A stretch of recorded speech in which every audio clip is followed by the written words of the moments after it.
साल 2002 से 2014 के बीच जौनपुर की विधानसभा और लोकसभा सीट पर जीत का डंका बजाने वाले धनंजय सिंह का बीजेपी को समर्थन करने वाला फैसला क्या जौनपुर सीट पर बीजेपी की राह आसान कर पाएगा?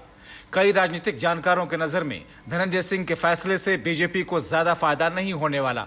दरअसल इस चुनाव में बीजेपी ने इस सीट से कृपाशंकर सिंह को मैदान में उतारा है। समाजवादी पार्टी और इंडिया गठबंधन की तरफ से बाबू सिंह कुशवाहा है, जबकि बीएसपी ने मौजूदा सांसद श्याम सिंह यादव को प्रत्याशी बनाया है। इससे पहले बीएसपी ने इस सीट पर धनंजय सिंह की पत्नी श्रीकला को प्रत्याशी बनाया था। धनंजय सिंह, राजा भैया और अमित शाह की मुलाकात के असर से नामांकन के आखिरी दिन धनंजय सिंह की पत्नी ने टिकट वापस कर दिया।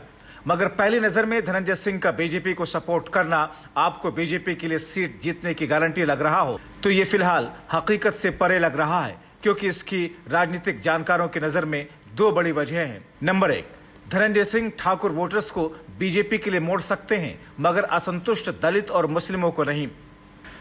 नंबर दो, बीएसपी से मौजूदा सांसद श्याम सिंह यादव को धनंजय सिंह के असंतुष्ट वोटर दलित और मुसलमानों का सहयोग मिलेगा। दरअसल बीजेपी कैंडिडेट कृपाशंकर सिंह और धनंजय सिंह एक ही समुदाय से आते हैं। धनंजय सिंह की पकड़ जौनपुर में ठाकुर समुदाय के साथ दलित और ओबीसी समेत कई जातियों में ठीक ठाक है। साथ ही यहाँ के मुस्लिमों में भी उनका अपना एक असर है। धनंजय सिंह के लिए मल्लाह समुदाय के वोटर्स भी खड़े होते हैं, मगर लोकसभा चुनाव के ऐलान के साथ उन्होंने जिस तरह बीजेपी के लिए तीखे शब्दों का प्रयोग किया था, उनके समर्थकों में एक अलग तरह का जोश पैदा हो रहा था। मगर तभी धनंजय को जेल जाना पड़ा। उनकी पत्नी को बीएसपी से टिकट मिला और फिर धनंजय के जेल से आने के बाद पत्नी का टिकट वापस करना और अब बीजेपी के समर्थन का ऐलान करना दरअसल उनके समर्थकों में एक अजीब स्थिति पैदा कर रहा है।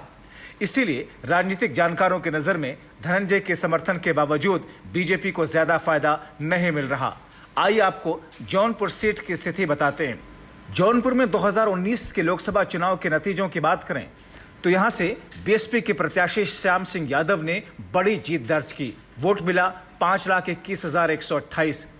दूसरे नंबर पर रही बीजेपी, कृष्ण प्रताप सिंह रहे, वोट मिला 4,40,192। तीसरे नंबर पर रही कांग्रेस, देवव्रत मिश्रा, वोट मिला महज 27,185।